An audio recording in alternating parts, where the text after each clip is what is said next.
Two great mysteries dominate our lives, love and money. What is love is a question that has been endlessly explored in stories, songs, books, movies, and television. But the same cannot be said about the question, what is money? It's not surprising that monetary theory hasn't inspired any blockbuster movies, but it was not even mentioned at the schools most of us attended. For most of us, the question, where does money come from, brings to mind a picture of the mint printing bills and stamping coins. Money, most of us believe, is created by the government. It's true, but only to a point. Those metal and paper symbols of value we usually think of as money are indeed produced by an agency of the federal government called the Mint. But the vast majority of money is not created by the Mint. It is created in huge amounts every day by private corporations known as banks. Most of us believe that banks lend out money that has been entrusted to them by depositors. Easy to picture, but not the truth. In fact, banks create the money they loan, not from the bank's own earnings, not from the money deposited, but directly from the borrower's promise to repay. The borrower's signature on the loan papers is an obligation to pay the bank the amount of the loan plus interest, or lose the house, the car, whatever asset was pledged as collateral. That's a big commitment from the borrower. What does the same signature require of the bank? The bank gets to conjure into existence the amount of the loan and just write it into the borrower's account. Sound far-fetched? Surely that can't be true. But it is.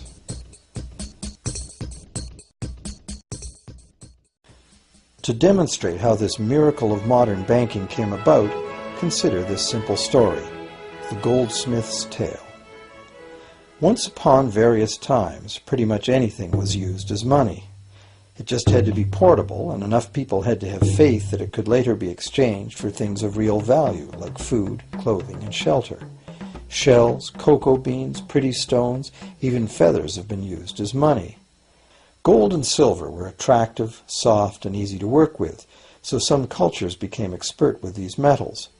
Goldsmiths made trade much easier by casting coins, standardized units of these metals whose weight and purity was certified. Well, to protect his gold, the goldsmith needed a vault, and soon his fellow townsmen were knocking on his door, wanting to rent space to safeguard their own coins and valuables. Before long, the goldsmith was renting every shelf in the vault and earning a small income from his vault rental business. Years went by, and the goldsmith made an astute observation. Depositors rarely came in to remove their actual physical gold, and they never all came in at once. That was because the claim checks the goldsmith had written as receipts for the gold were being traded in the marketplace as if they were the gold itself. This paper money was far more convenient than heavy coins, and amounts could simply be written instead of laboriously counted one by one for each transaction. Meanwhile, the goldsmith had another business. He lent out his gold, charging interest. Well, as convenient claim check money came into acceptance, borrowers began asking for their loans in the form of these claim checks instead of the actual metal. As industry expanded, more and more people asked the goldsmith for loans. This gave the goldsmith an even better idea.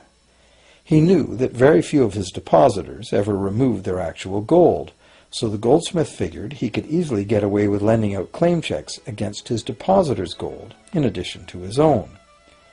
As long as the loans were repaid, his depositors would be none the wiser and no worse off. And the goldsmith, now more banker than artisan, would make a far greater profit than he could by lending only his own gold. For years, the goldsmith secretly enjoyed a good income from the interest earned on everybody else's deposits. Now a prominent lender, he grew steadily richer than his fellow townsmen, and he flaunted it. Suspicions grew that he was spending his depositors' money. His depositors got together and threatened withdrawal of their gold if the goldsmith didn't come clean about his newfound wealth. Contrary to what one might expect, this did not turn out to be a disaster for the goldsmith. Despite the duplicity inherent in his scheme, his idea did work. The depositors had not lost anything. Their gold was all safe in the goldsmith's vault. Well, rather than taking back their gold, the depositors demanded that the goldsmith, now their banker, cut them in by paying them a share of the interest. And that was the beginning of banking. The banker paid a low interest rate on deposits of other people's money that he then loaned out at a higher interest. The difference covered the bank's cost of operation and its profit. The logic of this system was simple, and it seemed like a reasonable way to satisfy the demand for credit. However, this is not the way banking works today. Our goldsmith banker was not content with the income remaining after sharing the interest earnings with his depositors, and the demand for credit was growing fast as Europeans spread out across the world. But his loans were limited by the amount of gold his depositors had in his vault. That's when he got an even bolder idea.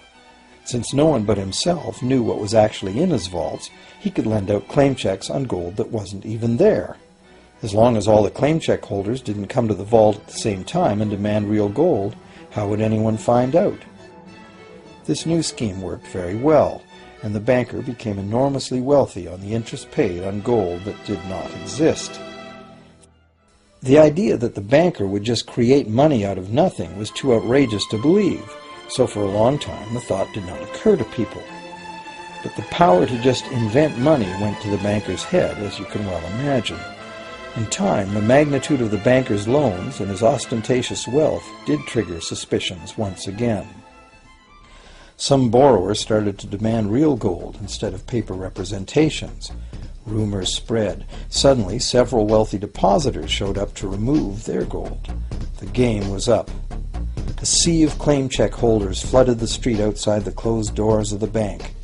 Alas, the banker did not have enough gold and silver to redeem all the paper he had put into their hands. This is called a run on the bank, and it is what every banker dreads. This phenomenon of a run on the bank ruined individual banks and, not surprisingly, damaged public confidence in all bankers. It would have been straightforward to outlaw the practice of creating money from nothing.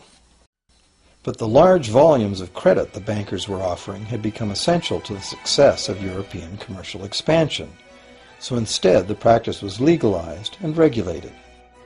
Bankers agreed to abide by limits on the amount of fictional loan money that could be lent out.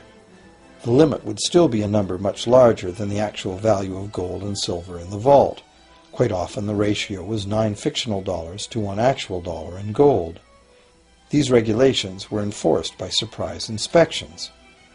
It was also arranged that, in the event of a run, central banks would support local banks with emergency infusions of gold. Only if there were runs on a lot of banks simultaneously would the banker's credit bubble burst and the system come crashing down.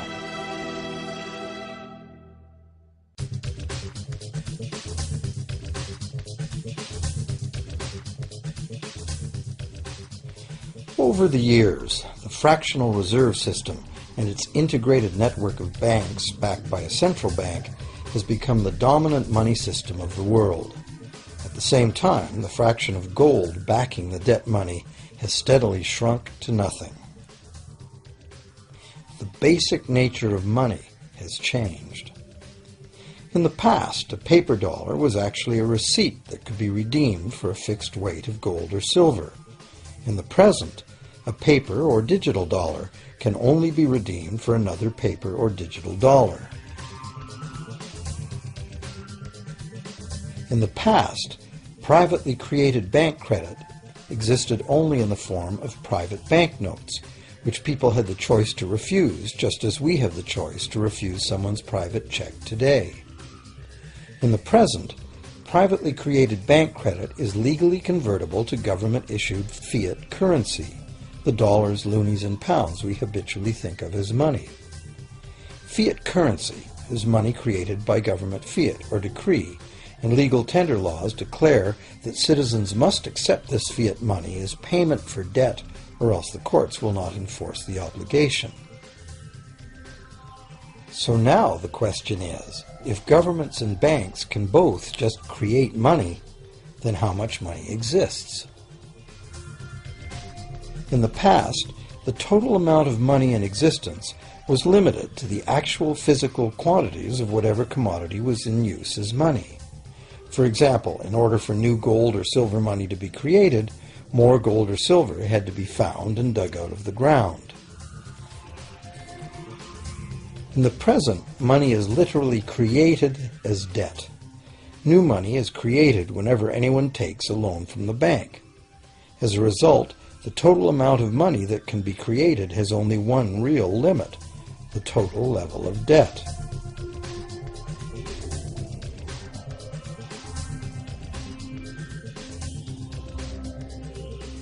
Governments place an additional statutory limit on the creation of new money by enforcing rules known as fractional reserve requirements.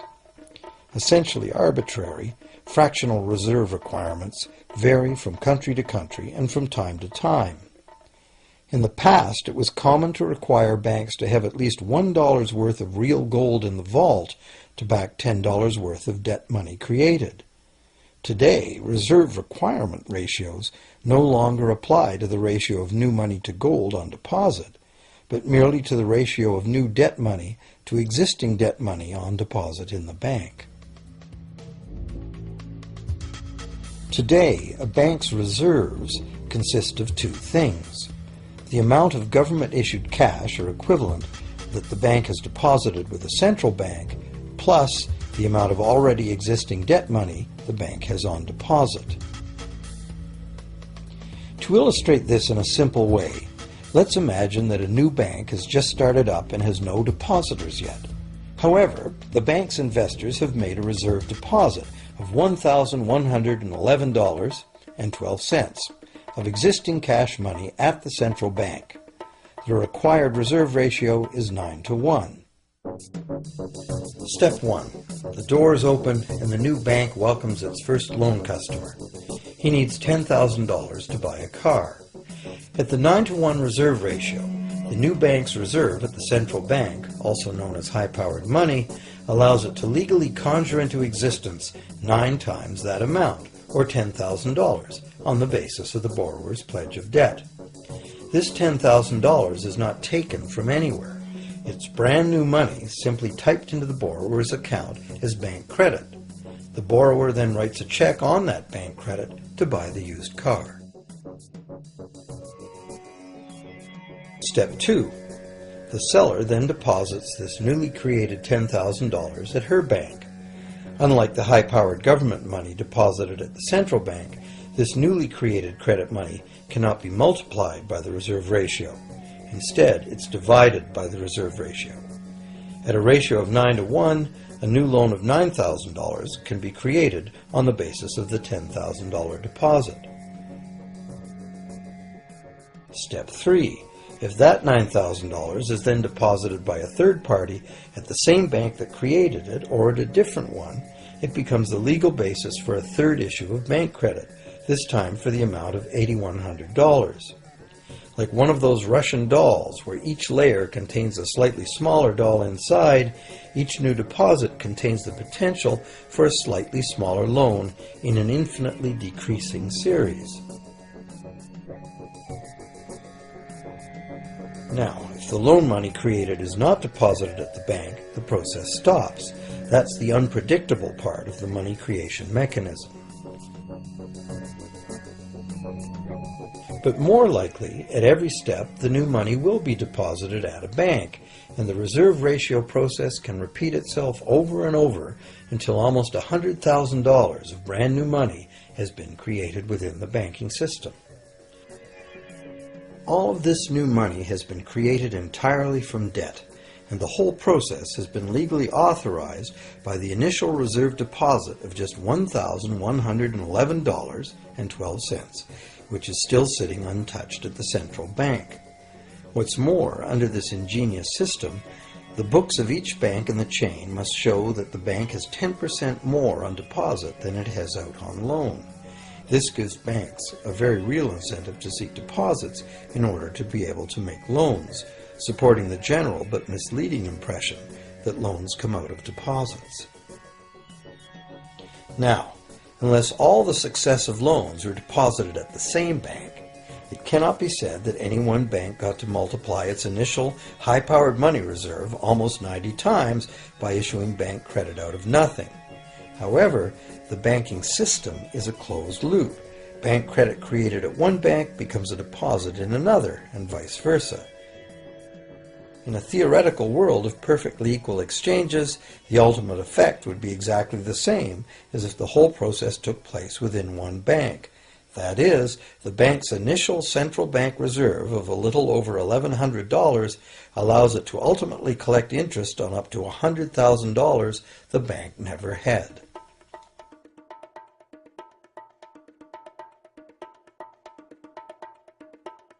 If that sounds ridiculous, try this. In recent decades, as a result of steady lobbying by the banks, the requirements to make a reserve deposit at the nation's central bank have all but disappeared in some countries, and actual reserve ratios can be much higher than 9-to-1. For some types of accounts, 20-to-1 and 30-to-1 ratios are common. And even more recently, by using loan fees to raise the required reserve from the borrower, banks have now found a way to circumvent reserve requirement limitations entirely. So, while the rules are complex, the common sense reality is actually quite simple. Banks can create as much money as we can borrow.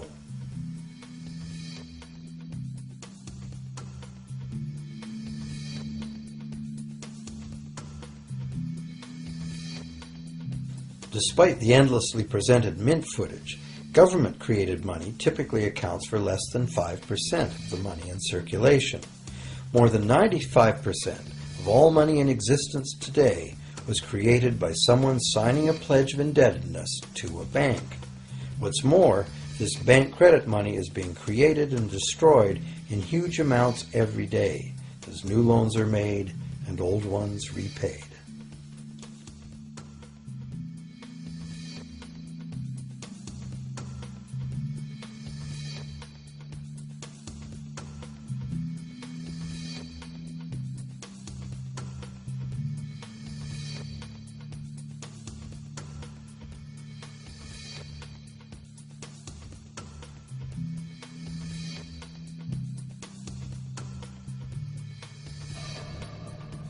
Banks can only practice this money system with the active cooperation of government.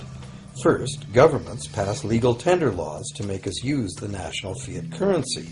Secondly, governments allow private bank credit to be paid out in this government currency. Thirdly, government courts enforce debts. And lastly, governments pass regulations to protect the money system's functionality and credibility with the public, while doing nothing to inform the public about where money really comes from. The simple truth is that when we sign on the dotted line for a so-called loan or mortgage, our signed pledge of payment, backed by the assets we pledge to forfeit should we fail to pay, is the only thing of real value involved in the transaction. To anyone who believes we will honor our pledge, that loan agreement or mortgage is now a portable, exchangeable, and saleable piece of paper. It's an IOU. It represents value and is therefore a form of money. This money the borrower exchanges for the bank's so-called loan. Now, a loan in the real world means that the lender must have something to lend. If you need a hammer, my loaning you a promise to provide a hammer I don't have won't be of much help. But in the artificial world of money, a bank's promise to pay money it doesn't have is allowed to be passed off as money, and we accept it as such.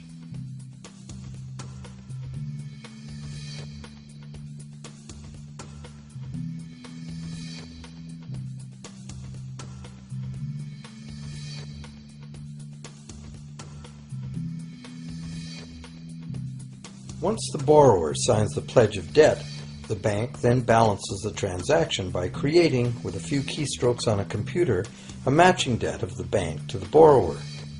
From the borrower's point of view, this becomes loan money in his or her account, and because the government allows this debt of the bank to the borrower to be converted to government fiat currency, everyone has to accept it as money. Again, the basic truth is very simple. Without the document the borrower signed, the banker would have nothing to lend. Have you ever wondered how everyone, governments, corporations, small businesses, families, can all be in debt at the same time and for such astronomical amounts? Have you ever questioned how there can be that much money out there to lend? Now you know. There isn't. Banks do not lend money. They simply create it from debt. And as debt is potentially unlimited, so is the supply of money. And as it turns out, the opposite situation is also true. Isn't it astounding that despite the incredible wealth of resources, innovation, and productivity that surrounds us, almost all of us, from governments to companies to individuals, are heavily in debt to bankers? If only people would stop and think, how can that be? How can it be that the people who actually produce all the real wealth in the world are in debt to those who merely lend out the money that represents the wealth? Even more amazing is that once we realize that money really is debt, we realize that if there was no debt, there'd be no money.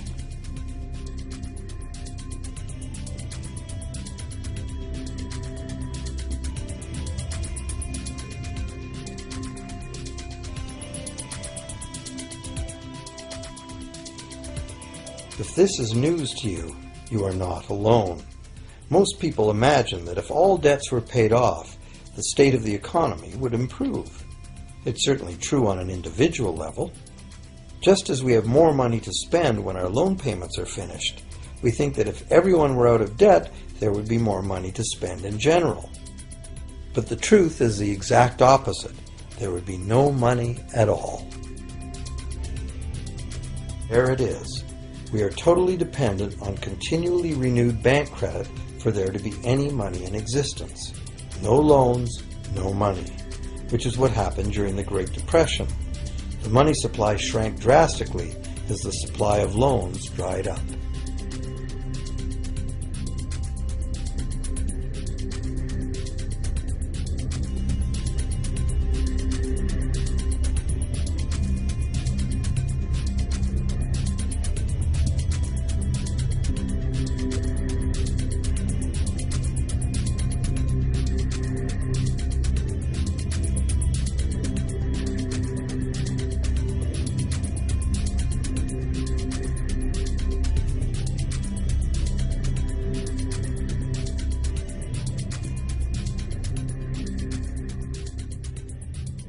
And that's not all. Banks create only the amount of the principal. They don't create the money to pay the interest. Where is that supposed to come from? The only place borrowers can go to obtain the money to pay interest is the general economy's overall money supply. But almost all that overall money supply has been created exactly the same way, as bank credit that has to be paid back with more than was created. So everywhere there are other borrowers in the same situation, frantically trying to obtain the money they need to pay back both principal and interest from a total money pool which contains only principal. It is clearly impossible for everyone to pay back the principal plus interest because the interest money doesn't exist. This can even be expressed by a simple mathematical formula. The big problem here is that for long-term loans, such as mortgages and government debt, the total interest far exceeds the principal. So unless a lot of extra money is created to pay the interest, it means a very high proportion of foreclosures and a non-functioning economy. To maintain a functional society, the rate of foreclosure needs to be low. And so, to accomplish this, more and more new debt money has to be created to satisfy today's demands for money to service the previous debt. But of course, this just makes the total debt bigger, and that means more interest must ultimately be paid, resulting in an ever-escalating and inescapable spiral of mounting indebtedness.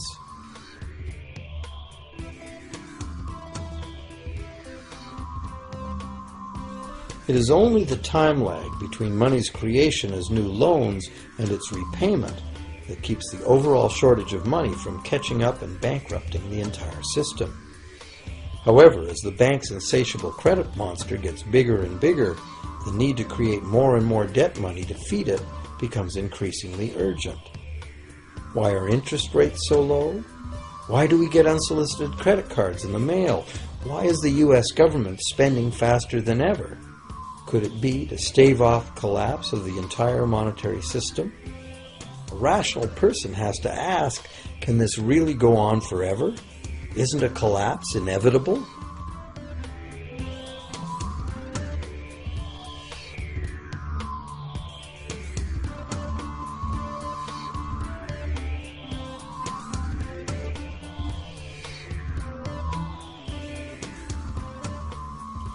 Money facilitates production and trade.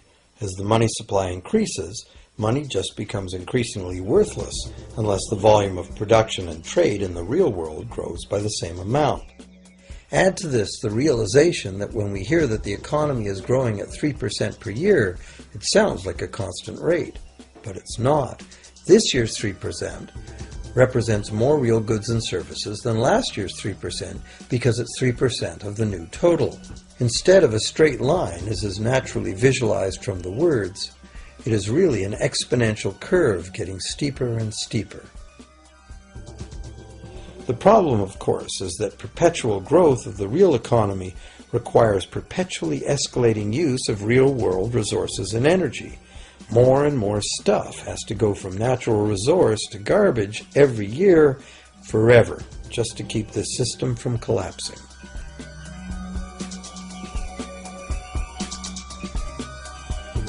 What can we do about this downright scary situation? For one thing, we need a very different concept of money. It's time more people asked themselves and their governments 4 simple questions. Around the world, governments borrow money at interest from private banks. Government debt is a major component of total debt, and servicing that debt takes a big chunk of our taxes. Now we know that banks simply create the money they lend, and that governments have given them permission to do this. So the first question is, why do governments choose to borrow money from private banks at interest when government could create all the interest-free money it needs itself? And the second big question is, why create money as debt at all? Why not create money that circulates permanently and doesn't have to be perpetually reborrowed at interest in order to exist? The third question, how can a money system that can only function with perpetually accelerating growth be used to build a sustainable economy? Isn't it logical that perpetually accelerating growth and sustainability are incompatible? And finally, what is it about our current system that makes it totally dependent on perpetual growth? What needs to be changed to allow the creation of a sustainable economy?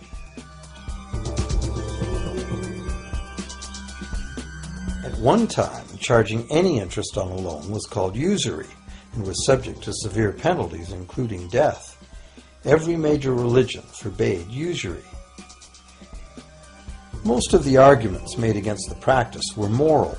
It was held that money's only legitimate purpose was to facilitate the exchange of real goods and services. Any form of making money from simply having money was regarded as the act of a parasite or of a thief. However, as the credit needs of commerce increased, the moral arguments eventually gave way to the argument that lending involves risk and loss of opportunity to the lender, and therefore attempting to make a profit from lending is justified. Today, these notions seem quaint. Today, the idea of making money from money is held as an ideal to strive for. Why work when you can get your money to work for you? However, in trying to envision a sustainable future, it's very clear that the charging of interest is both a moral and a practical problem. Imagine a society and economy that can endure for centuries because, instead of plundering its capital stores of energy, it restricts itself to present-day income. No more wood is harvested than grows in the same period. All energy is renewable, solar, gravitational, geothermal, magnetic, and whatever else we discover. This society lives within the limits of its non-renewable resources by reusing and recycling everything, and the population just replaces itself. Such a society could never function using a money system utterly dependent on perpetually accelerating growth. A stable economy would need a money supply at least capable of remaining stable without collapsing. Let's say the total volume of this stable money supply is represented by this big circle. Let's also imagine that moneylenders must actually have existing money to lend. If some people within this money supply begin systematically lending money at interest, their share of the money supply will grow. If they continually reloan at interest all the money that gets paid back, what's the inevitable result? Whether it's gold, fiat, or debt money doesn't matter. The moneylenders will end up with all the money. And after the foreclosures and bankruptcies are all filed, they'll get all the real property too. Only if the proceeds of lending at interest were evenly distributed among the population would this central problem be solved. Heavy taxation of bank profits might accomplish this goal, but then why would banks want to be in business? If we were ever able to free ourselves of the current situation, we could imagine banking run as a non-profit service to society, dispersing its interest earnings as a universal citizen dividend, or lending without charging interest at all.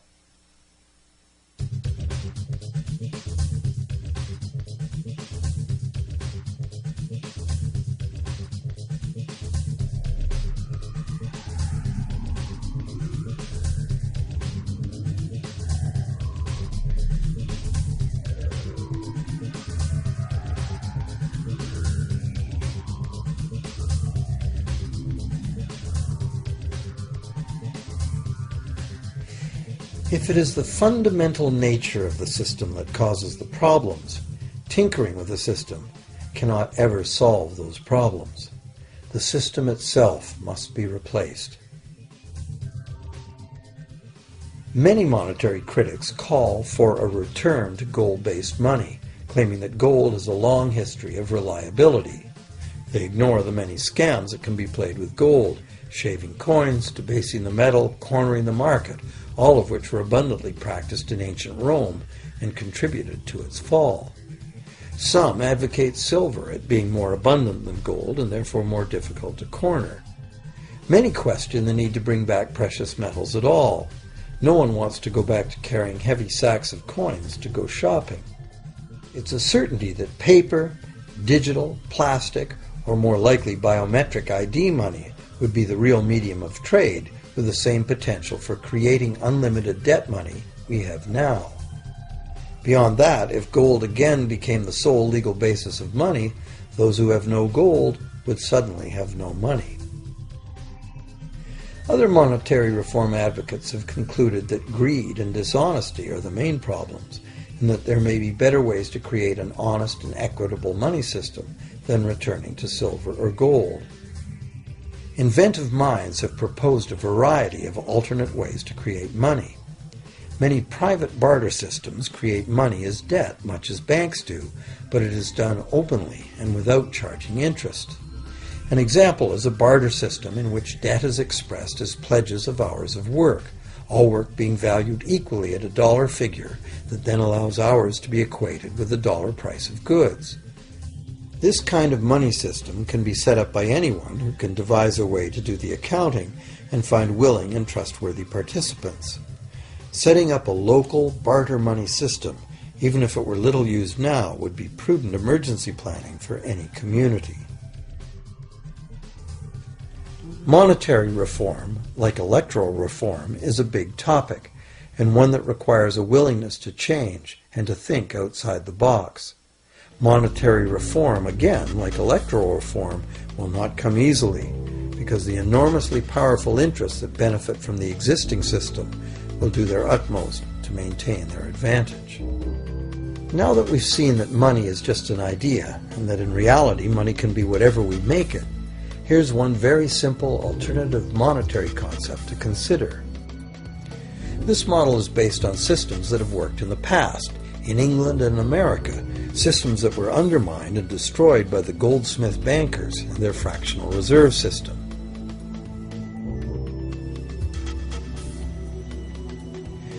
create an economy based on permanent interest-free money, money could simply be created and spent into the economy by the government, preferably on long-lasting infrastructure that facilitates the economy, such as roads, railroads, bridges, harbors, and public markets. This money would not be created as debt, it would be created as value, that value being in the form of whatever it was spent on. If this new money facilitated a proportional increase in trade requiring its use, it would cause no inflation whatsoever. If government spending did cause inflation, there would be two courses of action available.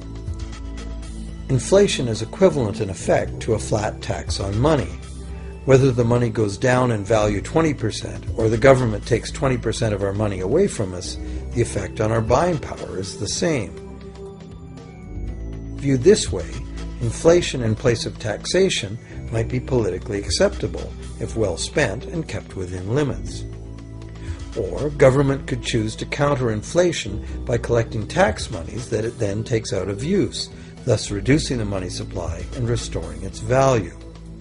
To control deflation, which is the phenomenon of falling wages and prices, the government would simply spend more money into existence. With no competing private debt money creation, governments would have more effective control of their nation's money supply. The public would know whom to blame if things went wrong. Governments would rise and fall on their ability to preserve the value of money. Government would operate primarily on taxes, as it does now, but tax money would go much, much further, as none of it would be required to pay interest to private bankers. There could be no national debt if the federal government simply created the money it needed. Our perpetual collective servitude to the banks through interest payments on government debt would be impossible.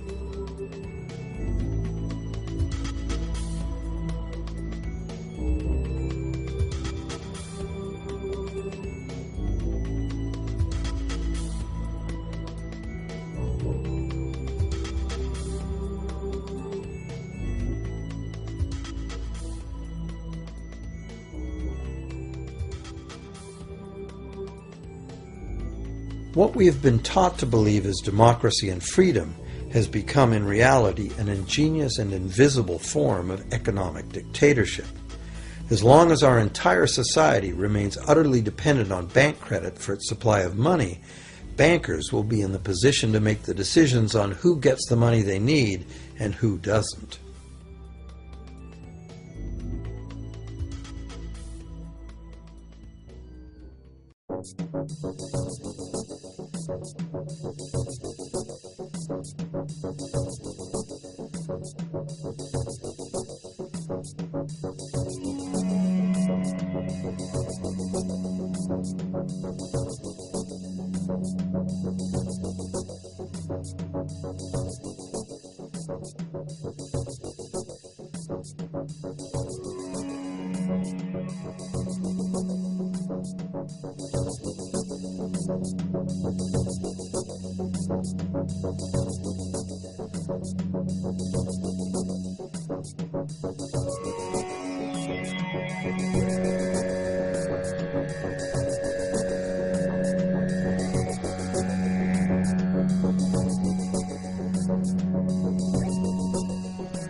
Few people are aware today that the history of the United States since the Revolution in 1776 has been, in large part, the story of an epic struggle to get free and stay free of control by the European international banks.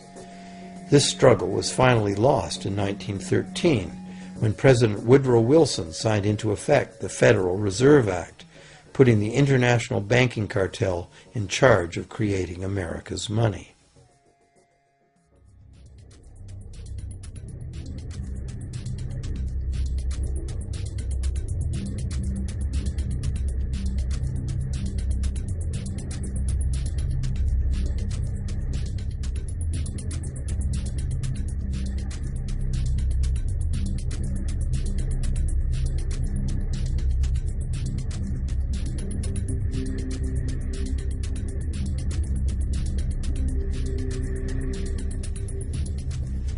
The power of this system is deeply ingrained. So is the educational and media silence on the subject. Years ago, a Canadian Deputy Prime Minister surveyed scores of non-economists, both highly educated professionals and common-sense people on the street, and found that not one of them had an accurate understanding of how money is created. In fact, it's probably safe to say that most people, including the frontline employees of banks, have never given the matter a moment's thought. Have you?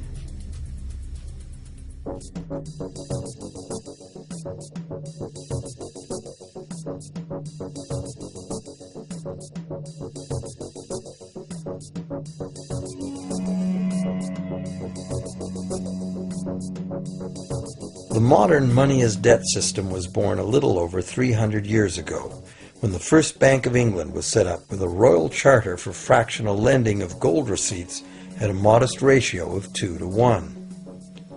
That modest ratio was just the proverbial foot in the door. The system is now worldwide, creates virtually unlimited amounts of money out of thin air, and has almost everyone on the planet chained to a perpetually growing debt that can never be paid off.